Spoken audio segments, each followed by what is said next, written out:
Je vous prie, avant même de commencer, d'excuser le fait que je porte des lunettes sombres. C'est tout simplement parce que j'ai un peu trop de lumière et que je ne suis pas tout à fait comme Goethe qui réclamait de la lumière. Je suis d'accord avec sa position philosophique, mais pour d'autres raisons personnelles, je ne peux pas me tenir concrètement à cette injonction. Donc j'en arrive excusez-moi, à l'exposé. Merci beaucoup. Merci pour l'exposé que vous venez de faire, Claudine Tiercelin, qui est une, si j'ose dire, une remise des pendules à l'heure qui était formidable. Et d'une manière générale, je remercie les organisatrices et les organisateurs de la confiance dont ils me témoignent.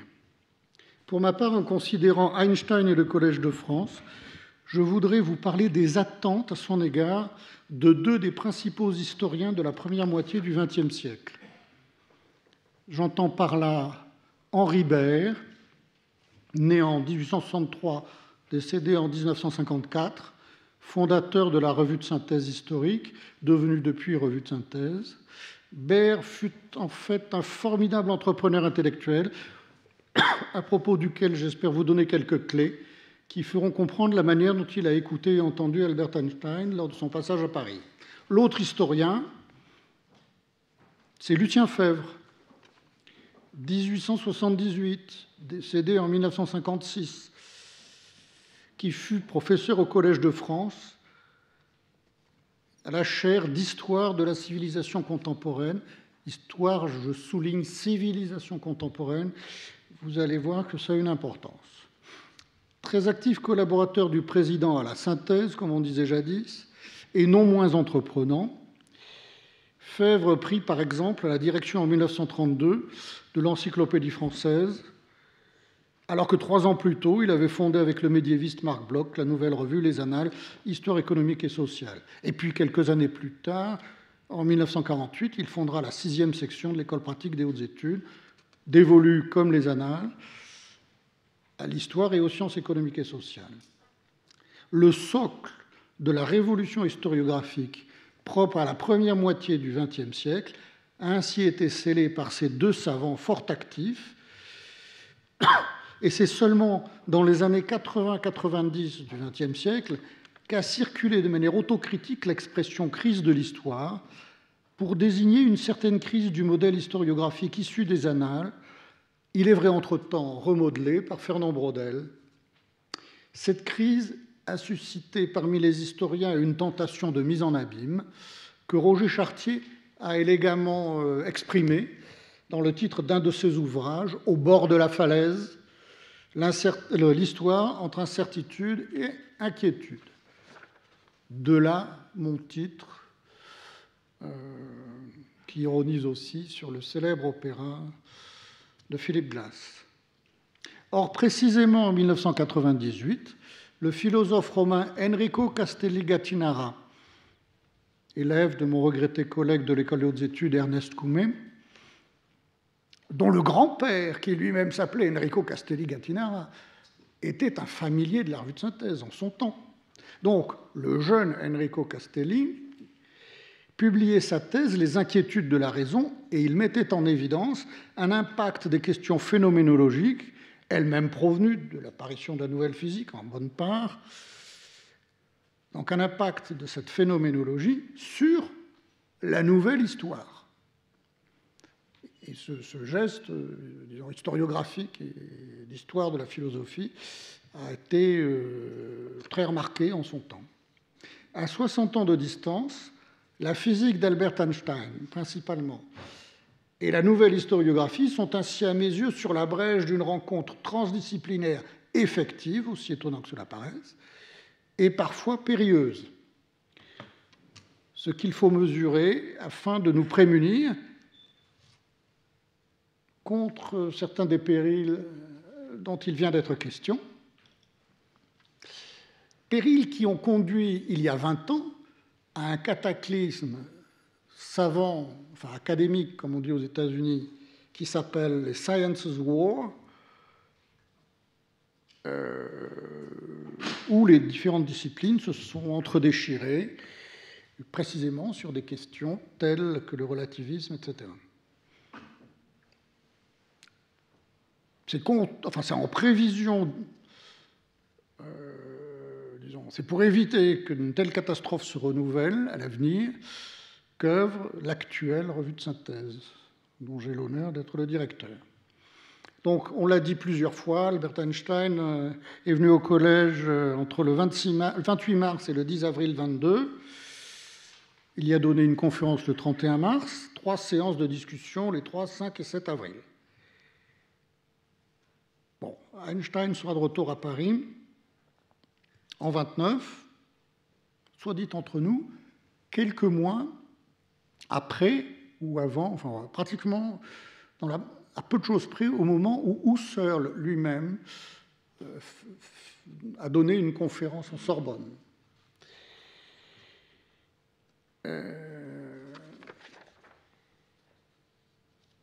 Bon, un historien aime faire un état des traces archivistiques et des sources de des sources, disons, de littérature secondaire. Je vous épargne cette page pour des raisons d'économie. Alors, les deux historiens vont d'abord adopter une attitude différente à l'égard d'Einstein d'un point de vue très pratique. Henri Baire est disert dans ses publications, il s'explique beaucoup, et il ne cache pas son enthousiasme. Les discussions, surtout les discussions d'avril de 22, l'ont profondément bouleversé. Pour lui, c'était la démonstration de la possibilité d'un véritable dialogue scientifique et philosophique, malgré tout ce que nous avons dit ou ce qui vient d'être dit sur les malentendus, je dirais. Henri Baire avait fait sa thèse sur Gassendi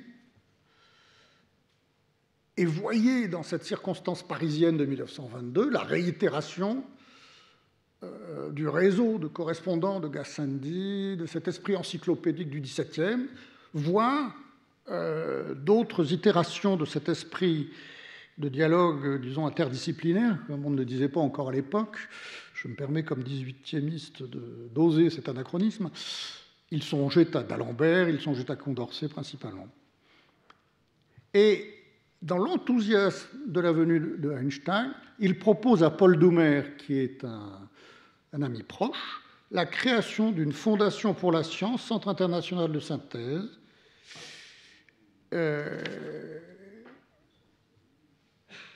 et il va proposer à Einstein d'être aussitôt membre de son conseil d'administration, avec d'autres scientifiques de ce temps, Rutherford, on en a parlé, Volterra, mais aussi Fraser, l'anthropologue. Bon, d'autres, bon. L'idée force, pour parler comme Henri Baire, qui gouverne son action, c'est ce travail d'hybridation constructive entre les compétences savantes, et notamment entre l'histoire et cette nouvelle manière de faire de la philosophie qu'est la sociologie durkheimienne, j'ai entendu rire quand on a parlé de constructivisme social dans la salle, je m'insurge en disant les durkheimiens étaient des réalistes. Un système de représentation, si vous voulez, c'est un objet réaliste pour un durkheimien. Bon, que des auteurs américains ou anglais, David Bloor, ou d'autres, aient lu les durkheimiens comme des relativistes sociaux, c'est une erreur d'interprétation. Ça peut être démontré par A plus B, ça demanderait quelques séances, mais je n'ai pas envie de le faire aujourd'hui même ici. Alors, la ligne de conduite d'Henri Baire, c'est de lutter contre le clivage en histoire entre deux genres, d'un côté la multiplication des études parcellaires et de l'autre le triomphe de la philosophie de l'histoire. Soit dit entre nous, on a la même situation en histoire des sciences aujourd'hui. On a d'un côté la multiplication de micro-études simplement tenues entre elles par des chapelets de commentaires scolaires,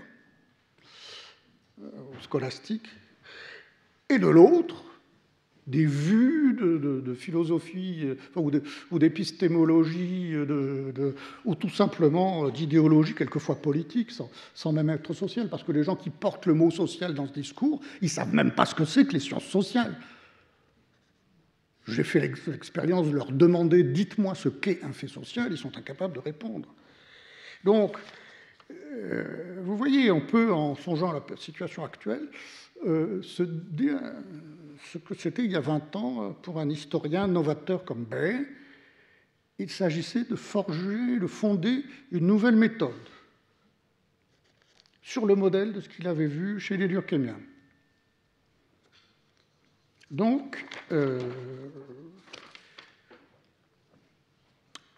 cette fondation pour la science, en 1924, il l'a créée en 1924, auprès des Nations Unies, elle s'inscrit sous le titre Foundation for International Scientific Cooperation. C'est une autre que celle qu'on a commentée quelques fois ici, et je signale qu'elle existe encore comme fondation indépendante. Donc les membres, je l'ai dit, Fraser, Michelson, Pirenne, l'historien, Rutherford, Einstein, donc, et Volterra. En fait, c'est un réseau, disons, d'affinité, je dirais, progressiste, à tous les sens du mot, qu'avait déjà tissé Borel, si on regarde bien. Donc, en une formule simple, du point de vue des relations interpersonnelles, Einstein fut, pour Henri Baer, un allié et un trophée. Bon. Alors maintenant, qu'en est-il pour Febvre? Alors là, il se passe quelque chose d'assez stupéfiant. C'est que le ministre de l'Éducation nationale, qui a pris sur lui de favoriser la création de la chaire proposée à Einstein au Collège de France, Anatole de Monzy, était, avec Lucien Febvre, enfin ils étaient tous les deux à la tête de l'Encyclopédie française. Ils se voyaient pratiquement toutes les semaines, et il régnait entre eux une complicité considérable. De même, pendant ce temps, Febvre entretenu une correspondance tout à fait intense et publiée depuis une vingtaine d'années avec Marc Bloch, qui lui était à Strasbourg, en vue de faciliter l'entrée de Marc Bloch au Collège de France, pour une chaire médiéviste. Et on lit cette phrase stupéfiante dans une lettre de Febvre à Bloch, lettre du 17-18 avril 1933, alors que de Monzy a avancé le dossier, si j'ose dire. Febvre écrit à Bloch inquiet, que se passe-t-il au collège, la chaire d'Andler, récemment libérée, ai-je une chance? Bon. Febvre écrit « J'ai déjà contribué activement et modestement à la fois à écarter le péril Einstein. La chaire sera créée, mais ce ne sera pas la chaire d'Andler. » Alors là, on a Febvre dans sa dimension manœuvrière, c'est-à-dire il veut promouvoir la nouvelle histoire. Donc, il veut tout faire pour que Bloch soit au collège. Il échouera.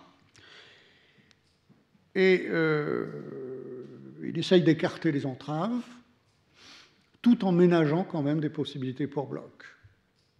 Alors, pas de mauvais esprit sur ce péril Einstein.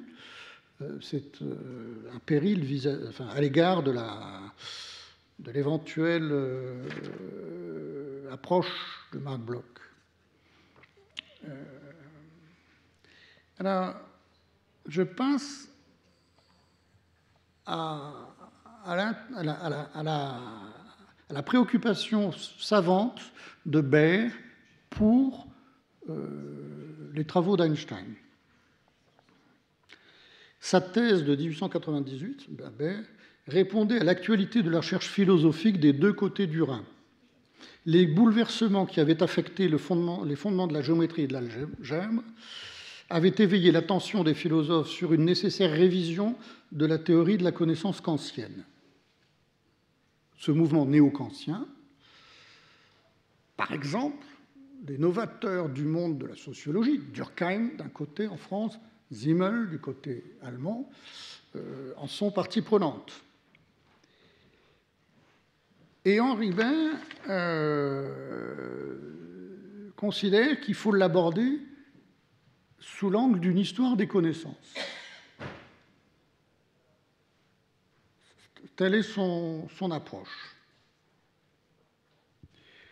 Il se trouve que j'ai un étudiant que je partage avec l'Institut de Vienne qui s'appelle Martin Strauss et qui fait sa thèse sur les rapports entre les débuts de la sociologie et ce mouvement néo-kantien en Allemagne, enfin en langue allemande et en langue française. Finalement, il est arrivé, dans une terminologie bien germanique, à parler de sociologisierung des a priori kantiens, la sociologisation des a priori kantiens. C'est une idée qui est très fine pour analyser ce que font nos sociologues.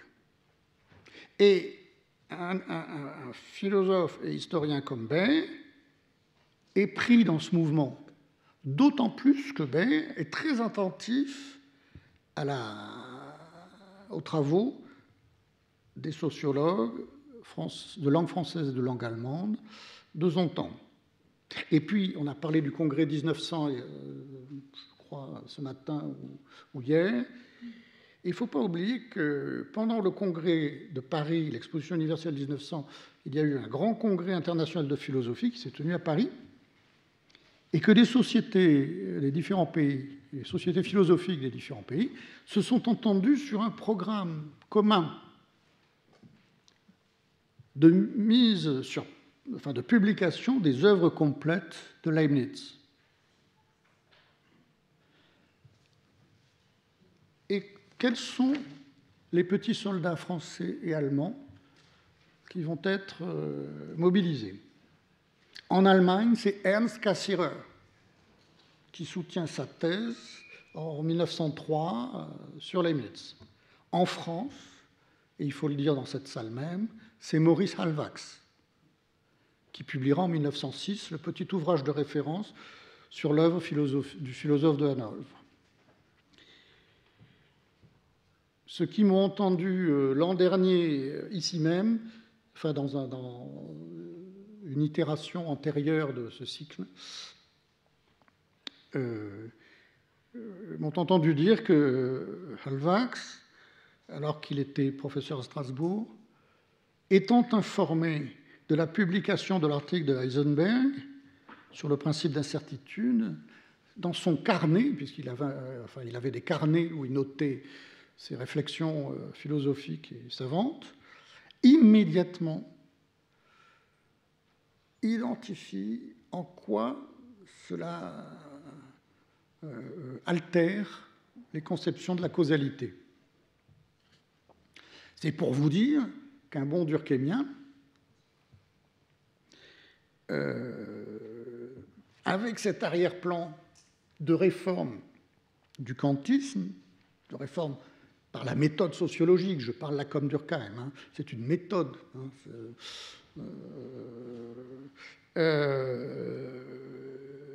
voit tout de suite, dans un article de physique comme celui d'Heisenberg, disons, une incidence sur les catégories de la causalité. Même chose au début en 1903, dans l'ouvrage de Durkheim et Mauss que nous venons de republier avec quelques collègues c'est-à-dire de quelques formes primitives de classification. De quoi est-il question dans cet ouvrage? Je vous donne un extrait de la conclusion en quelques lignes. Les classifications primitives ne constituent donc pas des singularités exceptionnelles sans analogie avec celles qui sont en usage chez les peuples les plus cultivés. Elles semblent au contraire se rattacher sans solution de continuité aux premières classifications scientifiques. Les choses n'y sont pas simplement disposées sous la forme de groupes isolés les uns des autres, mais ces groupes soutiennent les uns avec les autres des rapports définis et leur ensemble forme un seul et même tout. De telles classifications sont donc avant tout destinées à relier les idées entre elles, à unifier la connaissance. À ce titre, on peut dire sans inexactitude qu'elles sont œuvres de science et constituent une première philosophie de la nature. Un autre auteur peut venir à l'esprit, Lucien Lévy-Bruhl, et ses travaux sur ce qu'il a qualifié de mentalité primitive, travaux qui ont été, disons, pour ainsi dire, révisés dans les années 70-80, auxquels on a reproché un ethnocentrisme, disons, reproche anachronique à mon sens. C'est-à-dire quand on comprend bien ce que faisait Lévy-Bruhl et les conditions dans lesquelles il le faisait, c'est un faux procès. Mais ce serait trop long de m'en expliquer. Donc, en 1922, Henri Baire était tout disposé à entendre ce qui, chez Albert Einstein, contribuait à faire réviser les catégories de temps, d'espace et de causalité. Or, à cette date, son programme historiographique lui paraissait accompli. Il s'exprime dans la colonne de la revue de synthèse, il considère que, bon, au bout de 20 ans, de 10 ans, c'est bon, ça y est, on a réussi à faire passer un programme historiographique, et il transforme la revue, qui était de synthèse historique, en une double revue, section de synthèse historique et section de synthèse générale. Alors la synthèse historique, c'est la consolidation de la ligne antérieure. La synthèse générale, c'est le dialogue avec les scientifiques, physiciens, mathématiciens et biologistes. Voilà son objectif. Toujours la même méthode, cette synthèse idée-force, mais aujourd'hui étendue à l'état des connaissances du moment. Alors, vous voyez, je crois, la position de Henri Baire. J'en viens à Lucien Febvre. Au départ, il a foncièrement partagé la conception baérienne de la synthèse historique, et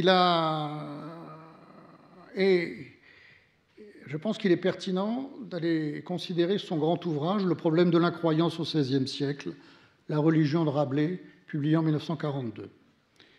Le voici qui réfute l'anachronisme de l'histoire des idées. Il plaide alors pour une reconstitution rigoureuse des conditions de la connaissance. Et voici son argument. À chaque civilisation, son outillage mental. Le concept important, c'est outillage mental. Bien plus, à chaque époque d'une même civilisation, à chaque progrès, soit des techniques, soit des sciences qui les caractérisent, un outillage renouvelé, un peu plus développé pour de certains emplois, un peu moins pour d'autres. Un outillage mental que cette civilisation, que cette époque n'est point assurée de transmettre intégralement aux civilisations, aux époques qui vont lui succéder. Il pourra connaître des mutilations, des retours en arrière, des déformations d'importance. Ça, c'est typiquement un objet d'historien, hein, ces transformations. Ou des progrès, au contraire, des enrichissements, des complications nouvelles. Il vaut pour la civilisation qui l'a forgé, il vaut pour l'époque qui l'utilise. Il ne vaut pas pour l'éternité, ni pour l'humanité. Pas même pour le cours restreint d'une évolution interne de la civilisation. S'agissant des hommes du XVIe siècle, ni leur façon de raisonner, ni leurs exigences de preuve ne sont les nôtres. Elles ne sont pas même les façons de raisonner les exigences de preuve de leurs petits-fils. Henri Baire, commentant ce passage dans la préface du livre, ajoute « Febvre ne parle-t-il pas lui-même de l'effort persévérant de l'intelligence humaine. Alors voici l'objet de Fèvre. Et d'ailleurs, dans le tome 1 de l'encyclopédie française, enfin, ce tome 1 a pour titre « L'outillage mental contemporain, mathématiques et langage ». Et le tome 2, c'est la physique. Et très longuement, il explique que l'agenda du tome 2, c'est montrer cet effort persévérant de l'intelligence humaine dans la formation des théories récentes. Raison pour laquelle il a mobilisé de Broglie, enfin, Louis de Broglie et comme il dit, les deux Curie, les deux Joliot, enfin, les deux de Broglie. Enfin, bon, il aime beaucoup ce genre de phrase. Bon. Donc, ce qui intéresse Fèvre dans le fait d'Einstein, c'est le bouleversement de l'outillage mental au XXe siècle. De brefs textes de Fèvre parus dans les Annales en 1943 et en 1955 ont visé à entraîner les jeunes historiens, les jeunes philosophes, bref, les jeunes normaliens, dans le monde post-einsteinien. En 1943, c'est une conférence « Vivre l'histoire » qui s'adresse donc à ces nouveaux élèves. Il parle un peu par allusion, il y aura un bel article à écrire aujourd'hui sur ce fait étonnant que depuis 30 ou 40 ans, sous la poussée de la physique moderne, tous les vieux systèmes scientifiques sur quoi nous reposions nos quiétudes se sont ébranlés et renversés. Et pas seulement les systèmes, mais les notions de base qu'il faut considérer à nouveau et remettre au point.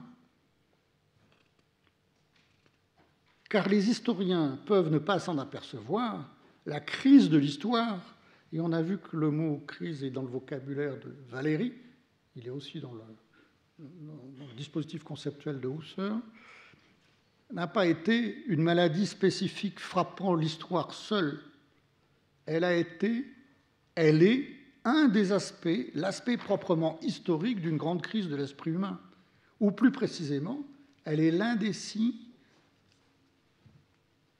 une des conséquences d'une transformation très nette et toute récente de l'attitude des hommes de science et des savants vis-à-vis de la science entendue du point de vue de l'unité de la science. C'est la science avec un S majuscule. Alors le pathétique de cet appel est éclairé par un texte que Fèvre publie en 1955, toujours dans les Annales, après la mort d'Albert Einstein, et qu'il intitule « Méditation ». Einstein vient de mourir. Ne parlons pas de génie, le mot est prostitué. Disons que, par la nouveauté des idées qu'il a conçues, par leur profondeur, par leurs répercussions de toute nature, elles ont eu sur la pensée des hommes d'aujourd'hui, enfin par cette répercussion, il a mérité d'être inscrit de son vivant sur la courte et magnifique liste des 8 ou 10 plus grands esprits scientifiques de tous les temps, de tous les pays. Mais pourquoi, en quoi, peut-il nous intéresser ici, dans les Annales, en tant qu'historien ?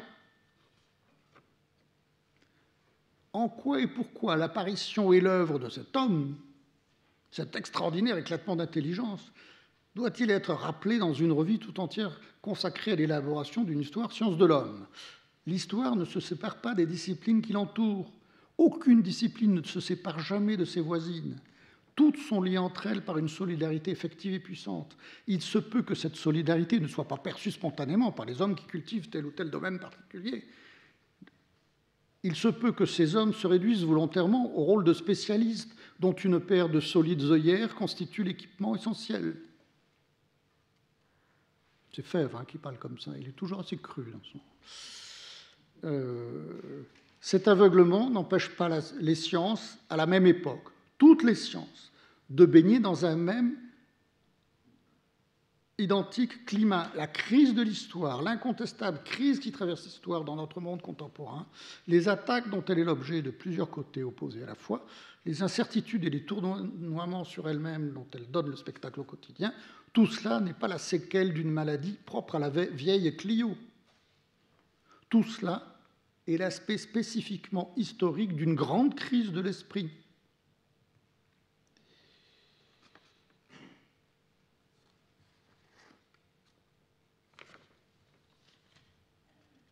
Et cela, il le qualifie de grand drame de la relativité.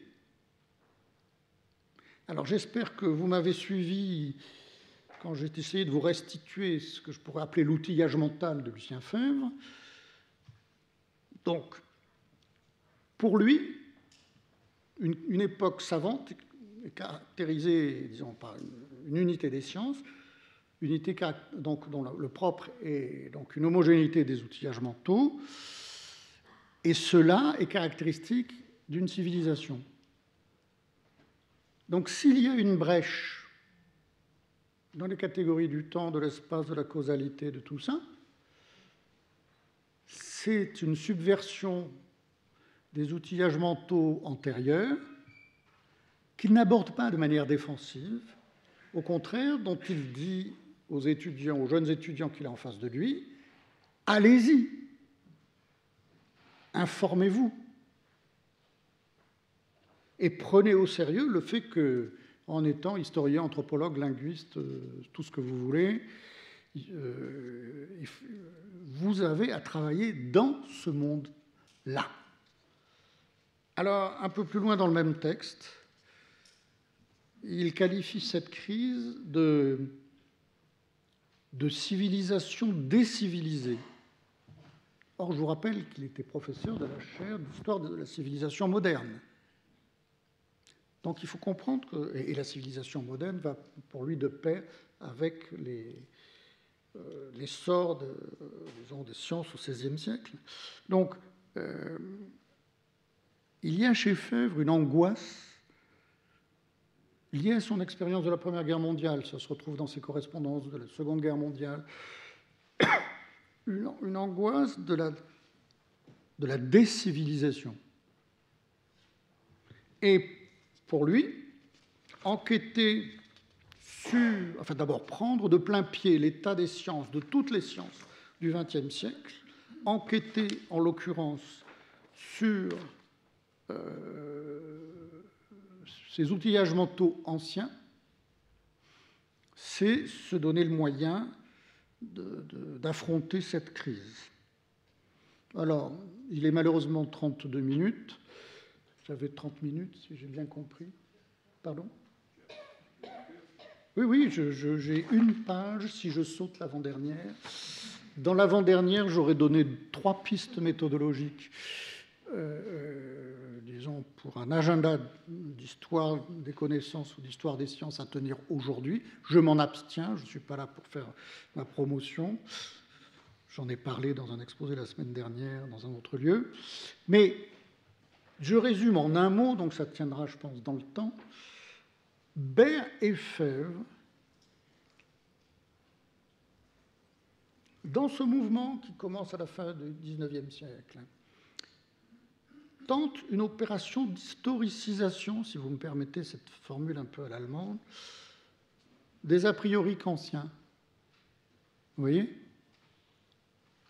Alors, c'est une sorte de contradiction, parce que les a priori sont des catégories logiques, disons, logiquement antérieures. Donc, l'historicisation d'une catégorie logique, ça pose un petit problème de rapport entre la logique et l'histoire. Chose qui m'intéresse au premier chef, comme historien disons, des maths et autre chose comme ça. Mais ce sur quoi je veux insister, et disons, puisque j'ai 30 secondes avant l'arrivée à 34 minutes, c'est que cette incitation de Febvre a touché toute la génération on va dire des littéraires, comme on dit à l'école normale, d'après-guerre.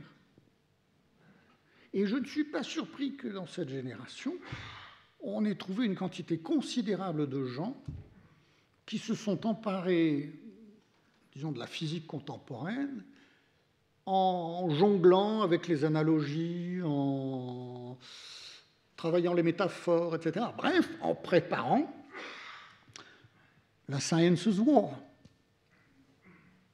C'est-à-dire que tout ça était très joli, ça fait du chic parisien, ça a eu un succès fou de l'autre côté de l'Atlantique. Et puis un jour, il y a eu une réaction des physiciens d'outre-Atlantique. Bon, Alors, notre rôle consiste, enfin mon rôle, je l'assume, je suis volontaire pour assumer un rigorisme à cet égard, et donc à poser d'un point de vue plus rigoriste et non pas programmatique dans le mouvement du début, de la fin du XIXe siècle, cette question de l'historicisation de ces catégories logiques. Il y a du pain sur la planche. Donc, si jamais il y a des étudiants qui veulent s'inscrire en doctorat, welcome on board. Merci infiniment pour votre attention. Merci. Merci pour cet exposé donc, sur l'utilisation d'Einstein par les historiens. Une remarque sur la chaire créée pour Einstein en avril 1933 dans la loi des finances par Anatole de Monzy. Lucien Febvre y a référé comme un péril. Le péril c'eût été que ce ne fut pas une chaire supplémentaire. C'est ça, exactement. Hein, attention, c'est ça le péril.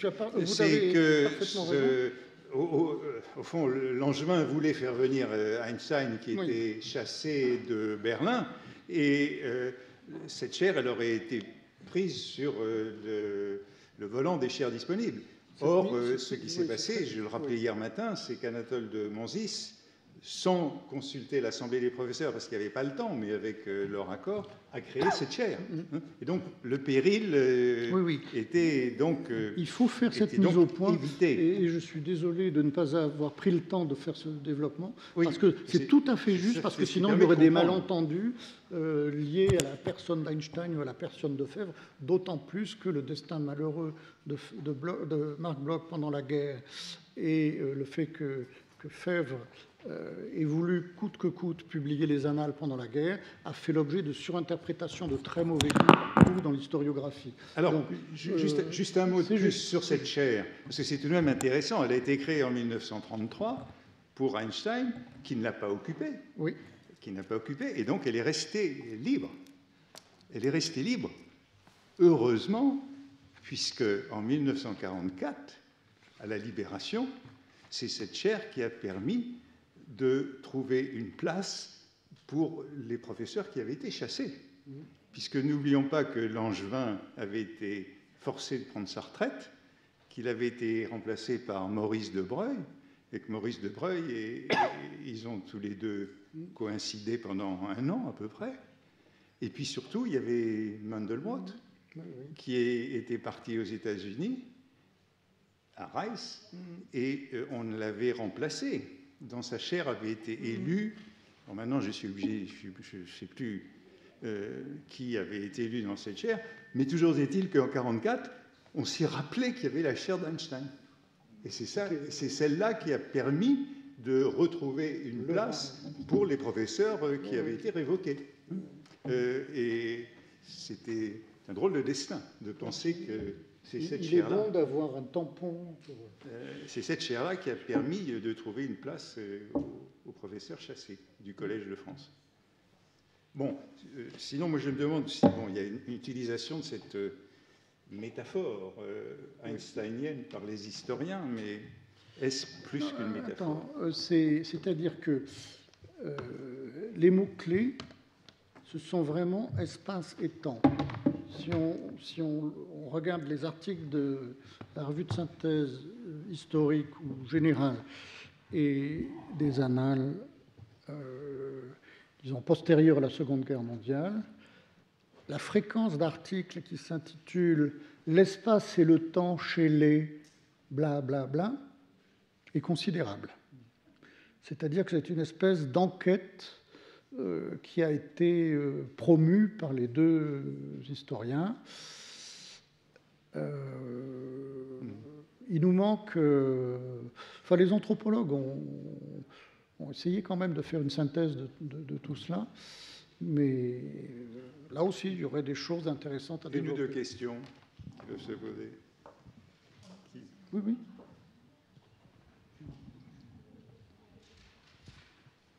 Évidemment, ça fait penser que dans les commentaires qu'on a fait de cette intervention à la Société française de philosophie, on a surtout parlé de Bergson, mais il y a aussi des interventions de Meyerson Oui. ou de Pierron qui allaient peut-être plus dans ce sens d'une réflexion sur ces catégories. Je suis parfaitement d'accord. Et justement, Henri Bain n'est pas un idéaliste au sens de ce qu'a pointé Claudine Tiercelin. Et alors, Lucien Febvre encore moins. Et d'ailleurs, y compris leur attention à ce qui se passe chez les Durkheimiens repose aussi sur le fait qu'ils reconnaissent que ce n'est pas là un idéalisme. Et excusez-moi. Donc, en résumé, il y avait là un canal préparé pour une attention, à mon sens, plus robuste. Et moi, je me désole, je vais le dire, je vais peut-être recevoir des courriers ravageurs, mais je me désole de l'écho qui est accordé en permanence à Bergson. Je ne sais pas, ça doit faire bien de citer Bergson. Voire à Deleuze. Hier, j'ai entendu parler de Deleuze. Mais enfin, j'aimerais savoir quel texte d'Einstein Deleuze a lu, sans parler de Latour. Parce que là, j'ai eu l'occasion de nombreuses discussions avec Latour, à l'égard duquel je n'ai pas d'antagonisme humain particulier. J'ai des divergences profondes sur le fond, mais je mets au défi quelque auteur que ce soit de me montrer un commentaire explicite d'Einstein chez les deux auteurs dont je viens de donner le nom. Hein. Et bon, ça fait partie de la dénonciation de l'affaire Sokal et compagnie. C'est-à-dire qu'il fallait là aussi remettre les pendules à l'heure. Hein. Bon, on va arrêter cette conversation-là, et parce que nous avons encore une communication, celle de Jean-Michel Rabaté, à qui je voudrais donner maintenant la parole. Bien sûr.